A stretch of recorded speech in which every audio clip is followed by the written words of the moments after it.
തീർച്ചയായും സതീശൻ വളരെ വളരെ വളരെ ശ്രദ്ധിച്ച് തന്നെ മുമ്പോട്ട് പോകണം എന്നാണ്.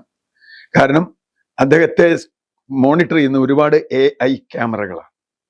ഒരുപാട് ക്യാമറ കണ്ണുകൾ അദ്ദേഹത്തിന് നേരെയുണ്ട്. പാർട്ടിക്ക് അകത്തുനിന്നുണ്ട്, പുറത്തുനിന്നുണ്ട്, പ്രതിപക്ഷത്തുനിന്നുണ്ട്, മാധ്യമങ്ങളിൽ നിന്നുണ്ട്.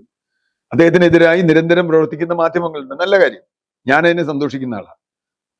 അത് പക്ഷേ അത്രയ്ക്ക് സൂക്ഷ്മമായ ഇടപെടൽ സതീശന്റെ ഭാഗത്തുനിന്ന് ഉണ്ടാവണം. പല വിവാദങ്ങൾക്കും അദ്ദേഹത്തിൻ്റെതായ വിശദീകരണം കൊടുത്തിട്ടുണ്ട്. വേണ്ടവർക്ക് എടുക്കാം, വേണ്ടാത്തവർക്ക് വേണ്ട. നല്ല രീതിയിൽ പലതിനും മറുപടി പറയാൻ അദ്ദേഹത്തിന് കഴിഞ്ഞിട്ടുണ്ട്. പക്ഷേ ഈ കഴിഞ്ഞ ദിവസം കുട്ടനാട് MLA റെജി ചെറിയാൻ ഒരു ചോദ്യം ചോദിക്കുന്നു. ഞങ്ങളുടെ മൂലം വള്ളം കളിക്ക് അവധി കൊടുക്കുമോ, പ്രാദേശിക അവധി കൊടുക്കുമോ? അപ്പോ അതിനെപ്പറ്റി ആലോചിക്കാം എന്ന് പറയുന്നു. അത് കഴിഞ്ഞിരിക്കുമ്പോൾ തൊട്ടടുത്തുള്ള കുഞ്ഞാലിക്കുട്ടിയോട്, തൊട്ടടുത്തുള്ള മന്ത്രിയോട് ഒരിക്കലും കൊടുക്കില്ല എന്ന് പറയുന്നു. ഇത് വലിയ വിവാദമായി. മേക്ക് ഓഫ് ചെയ്യാതെയാണ് പറഞ്ഞത്. മേക്ക് ഓഫ് ചെയ്യാതെ പറഞ്ഞു എന്നുള്ളതാണ് പ്രശ്നം. ഇപ്പൊ ഇന്ന് സ്പീക്കർ ഒരു റൂളിംഗ് കൊടുത്തിട്ടുണ്ട്. എഴുന്നേറ്റ് നിന്ന് പറയുന്നത് മാത്രമേ സഭാരേഖകളിൽ കാണുള്ളൂ. ഇരുന്ന് പറയുന്നതോ നടുവിലിറങ്ങി എന്ന് പറയുന്നതോ സഭാരേഖകളിൽ കാണില്ല. ഇപ്പൊ നടുത്തളത്തിൽ നിന്ന് വിളിക്കൊന്നും സഭാരേഖ കാണില്ലല്ലോ. അപ്പൊ അതുകൊണ്ട് സഭാരേഖകളിൽ അത് കാണില്ല. പക്ഷേ സതീശൻ അതിൽ ഒരു അല്പം അനവധാനത കാണിച്ചു എന്ന് തന്നെ പറയേണ്ടി വരും. അങ്ങനെ പറയുന്ന കാരണം അത്ര സൂക്ഷ്മമായാണ് സതീശനെ ആളുകൾ നോക്കിക്കൊണ്ടിരിക്കുന്നത്.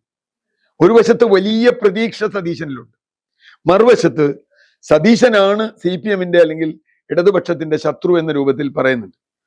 തെരഞ്ഞെടുപ്പ് കാലത്തും സതീശൻ ടാർഗറ്റ് ആയിരുന്നു. നമുക്കറിയാം സതീശൻ ടാർഗറ്റ് ആയിരുന്നു. സതീശൻ നുണേശൻ എന്നൊക്കെ പറഞ്ഞ് ഇവർ ഒരുപാട് ഇട്ടു. പക്ഷെ ഒന്നും ഏറ്റില്ല എന്ന് നമുക്കറിയാം. സതീശനെതിരെ പറഞ്ഞതെല്ലാം സതീശന് ഗുണമായി അവസാനം എന്നതാണ് ചരിത്രം. അങ്ങനെയാണ് ജനചരിത്രം. കാരണം സതീശനെ സംബന്ധിച്ചിടത്തോളം ഉണ്ട്. പക്ഷേ അതുകൊണ്ട് തന്നെ സതീശന്റെ ഓരോ വാക്കും നോക്കും അതുപോലെ നിലപാടുകളും സ്ക്രൂട്ടിനൈസ് ചെയ്യപ്പെടുന്നു എന്നത് കേരള രാഷ്ട്രീയത്തിൽ നല്ല ലക്ഷണമായിട്ടാണ് ഞാൻ കാണുന്നത്. ഇപ്പൊ പിണറായി വിജയനായിരുന്നെങ്കിൽ ഇങ്ങനെ വല്ലതും പറഞ്ഞാൽ ആരെങ്കിലും മൈൻഡ് ചെയ്യും? ആരെങ്കിലും നോക്കൂ? പറഞ്ഞാൽ തന്നെ ആരെങ്കിലും കേൾക്കൂ? അദ്ദേഹത്തിന് അങ്ങനെ ചടുലമായി സംസാരിക്കുവോ? ഒന്നുമില്ലല്ലോ. അപ്പൊ അതുകൊണ്ട് സതീശന്റെ സ്പീഡ് ഒരുപക്ഷെ സതീശന് അപകടത്തിലേക്ക് എത്തിച്ചേക്കാം എന്ന് ഞാൻ തോന്നുന്നുണ്ട്. അതുകൊണ്ട് അദ്ദേഹം ഇതിപ്പോ ഒരു വലിയ ഗുരുതരമായ പ്രശ്നമല്ല. ഇതുവരെ പ്രാദേശിക അവധി ആർക്കും കൊടുത്തിട്ടില്ല, കൊടുക്കില്ല എന്ന് തീരുമാനിച്ച കാര്യമാണ്, എന്ന് പറഞ്ഞ കാര്യമാണ്. പക്ഷെ അത് മൈക്കിലൂടെ പറഞ്ഞുകൊണ്ട് മാത്രമാണ്. ഞാൻ ആലോചിച്ചിട്ട് പറയാന്ന് പറഞ്ഞാൽ ആലോചിച്ചിട്ടില്ല എന്ന് പറഞ്ഞാലും മതി, കുഴപ്പമൊന്നുമില്ല. പ്രാദേശിക അവധി വേണമെങ്കിൽ കളക്ടർക്ക് പ്രഖ്യാപിക്കാമല്ലോ, അങ്ങനെ വേണമെങ്കിൽ ചെയ്യാം. കളക്ടറോട് ആലോചിച്ച് തീരുമാനിച്ചോളാൻ പറഞ്ഞാൽ മതി. അങ്ങനെയൊക്കെ ചെയ്യാം, എന്തെല്ലാം കാര്യങ്ങൾ ചെയ്യാം. പക്ഷെ ഇത് വലിയൊരു വിഷയമാക്കി വന്നു. അത് ഇപ്പൊ കുഞ്ഞാലിക്കുട്ടി ഇന്ന് പത്രസമ്മേളനത്തിൽ പറഞ്ഞത് അത് എന്നോട് പറഞ്ഞാണ്. സതീശൻ എന്നോട് വേറൊരു കാര്യം സംബന്ധിച്ച് പറഞ്ഞ ഈ കാര്യമല്ല, എന്നാൽ എന്തെങ്കിലും ആവട്ടെ. പക്ഷേ സതീശൻ ശ്രദ്ധിക്കണം എന്ന് പറയുന്നതിന് നിരവധി കാരണങ്ങളുണ്ട്. ഇപ്പോ വളരെ വലിയ ചർച്ച ചെയ്യപ്പെട്ട ധാതു മണൽ കോറിഡോർ, യഥാർത്ഥത്തിൽ ധാതു മണൽ കോറിഡോർ എന്നല്ല പറഞ്ഞത്, ഒരു സമുദ്ര ഇടനാഴിയാണ്, സമുദ്ര ബന്ധങ്ങളുടെ ഒരു ഇടനാഴി. അത് സതീശന്റെ ഒരു പെറ്റ് പ്രോജക്റ്റാണ്. വളരെ മുമ്പ് ഞാനത് കേട്ടിട്ടുണ്ട്.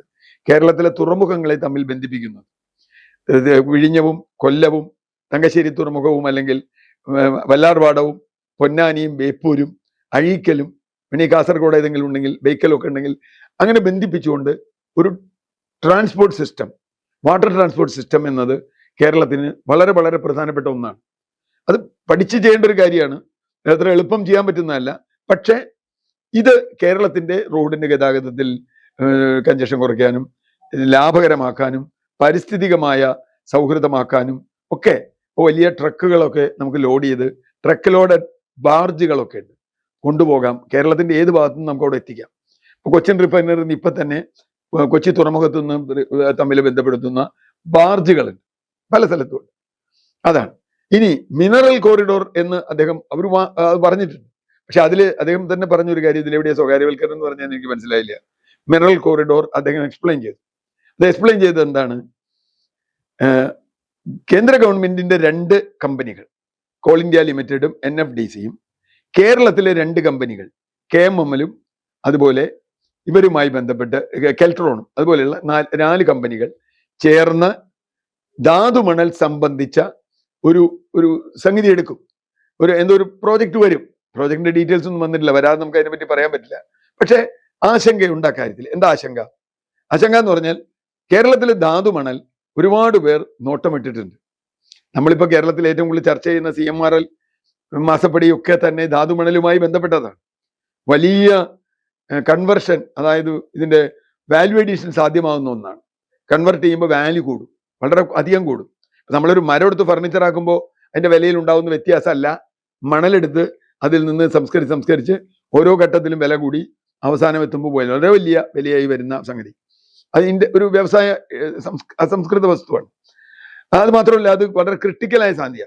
ഒന്ന്, ലോകത്തിൽ ഇത് വളരെ കുറവുള്ളൂ. രണ്ട്, ഇതിൽ അറ്റോമിക് എനർജിയുമായി ബന്ധപ്പെട്ട മോണോസൈറ്റ് പോലെയുള്ള, തോറിയം പോലെയുള്ള ഇത് ഉണ്ടാക്കുന്ന പോലെയുള്ള സംഗതികളുണ്ട്.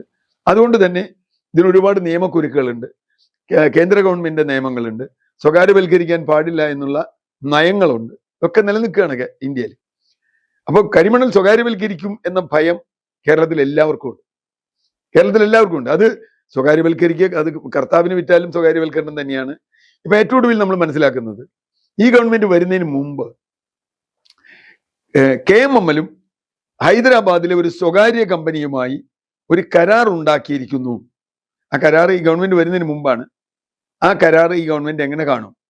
അത് KMML നിന്ന് മോണോസൈറ്റ് അവർ കൊണ്ടുപോവുക. അത് കുറച്ച് കുഴപ്പം പിടിച്ച പരിപാടിയാണ്. അതിനൊന്നും കൊടുക്കാൻ ബുദ്ധിമുട്ടാണ്, നിയമപരമായി നിൽക്കാനും ബുദ്ധിമുട്ടാണ്. കാരണം മോണോസൈറ്റ് എന്ന് പറയുന്നത് നേരത്തെ പറഞ്ഞ പോലെ തോറിയം എന്ന് പറയുന്ന ന്യൂക്ലിയർ പവറുമായി ബന്ധപ്പെട്ട്, ന്യൂക്ലിയർ ആഴ്സണൽ ആയുധങ്ങളുമായൊക്കെ ബന്ധപ്പെട്ട് പല രീതിയിൽ നിൽക്കുന്ന ഒരു സാധനമാണ്.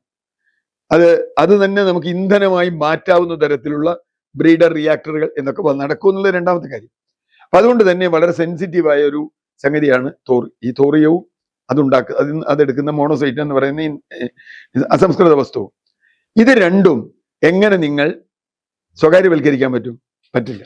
അപ്പൊ KMML അങ്ങനെ ഒരു തീരുമാനം എടുത്തിട്ടുണ്ടെങ്കിൽ ആ തീരുമാനം എടുപ്പിച്ചത് ആരാണ് എന്ന് അന്വേഷിക്കേണ്ടി വരും. കഴിഞ്ഞ ഗവൺമെന്റ് കാലത്താണ്. ഈ ഗവൺമെന്റിലെ ഇലക്ഷൻ റിസൾട്ടൊക്കെ വരുന്നതിന് മുമ്പുള്ള ഒരു സംഭവമാണ്. അപ്പൊ അതെങ്ങനെ വരും? അതും സതീശൻ പറഞ്ഞതുമായിട്ട് ബന്ധമുണ്ട്. അതുകൊണ്ട് തന്നെ ഞാൻ തുടക്കത്തിൽ പറഞ്ഞതുപോലെ ഓരോ വിഷയത്തിലും സതീശൻ എടുക്കുന്ന നിലപാടുകൾ ക്ലാരിറ്റിയോടുകൂടി വിശദീകരിച്ച് പോകേണ്ടതുണ്ട്. നമ്മൾ സ്പീഡിൽ പോവാം, പക്ഷെ അതിവേഗം ബഹുദൂരം എന്നൊക്കെ പറയുമ്പോഴും ആ അതിവേഗത്തിന് ഒപ്പം തന്നെ അതിന്റെ സൂക്ഷ്മതയും പ്രധാനമാണ്. ഞാൻ പറഞ്ഞ ആളുകൾക്ക് ഇത് വിവാദമാക്കാൻ വളരെ എളുപ്പമാണ്. ഇപ്പൊ PM ശ്രീ പോലെ മുൻ സർക്കാർ ഒപ്പിട്ടൊരു കരാറാണ് PM ശ്രീ. അതിന്റെ വിവാദം മുഴുവൻ ഇപ്പോൾ വരുന്നത് സതീശന്റെ മേലാണ്. മദ്യനയം മുമ്പുണ്ടാക്കിയതാണ്. മുമ്പാണ് ഇതിന് ചട്ടം ഉണ്ടാക്കിയത്, വീര്യം കുറഞ്ഞ മദ്യത്തിന് ചട്ടം ഉണ്ടാക്കിയത് കഴിഞ്ഞ സർക്കാരാണ്. ഇപ്പോഴാണ് അതിന് ടാക്സ് നിശ്ചയിച്ചത്. ചട്ടമുണ്ടാക്കിയ ആൾക്ക് കുഴപ്പമില്ല, ടാക്സ് നിശ്ചയിച്ച ആൾക്ക് കുഴപ്പമുണ്ട്. PM ശ്രീ ഒപ്പിട്ട ആളുകൾക്ക് കുഴപ്പമില്ല, PM ശ്രീ അത് ഇപ്പൊ നടപ്പാക്കേണ്ടി വരും എന്ന് പറഞ്ഞ ആളുകൾക്ക് കുഴപ്പമുണ്ട്. ഞാൻ PM ശ്രീക്കും എതിരാണ്, ഈ പറഞ്ഞ അതൊക്കെ എതിരാണ്, കരിമണൽ ഖനനത്തിനും എതിരാണ്. അതുകൊണ്ട് വളരെ കൃത്യമായി സതീശന് ഇതൊരു ചെറിയ ഷോക്കാണ് ഞാൻ കണക്കാക്കുന്നത്. ചില ചെറിയ ഷോക്കുകൾ നല്ലതാണ്. ഈ റെജി ചെറിയാനോടുള്ള പ്രതികരണം, അത്തരം പ്രതികരണങ്ങൾ ഉണ്ടാവുമ്പോൾ അത് സൂക്ഷ്മതയോടെ ചെയ്യണം. കാരണം അദ്ദേഹം വളരെ ഉത്തരവാദപ്പെട്ട, ജനങ്ങളേറെ പ്രതീക്ഷയോടെ അധികാരത്തിലേറ്റിയ ഒരു മുഖ്യമന്ത്രിയാണ്. ജനങ്ങൾ ഒരു വലിയ പരിധി വരെ ആവശ്യപ്പെട്ട ഒരു മുഖ്യമന്ത്രിയാണ് എന്നോർക്കുക. അതിന്റെ ഉത്തരവാദിത്വം അദ്ദേഹം നിറവേറ്റുക.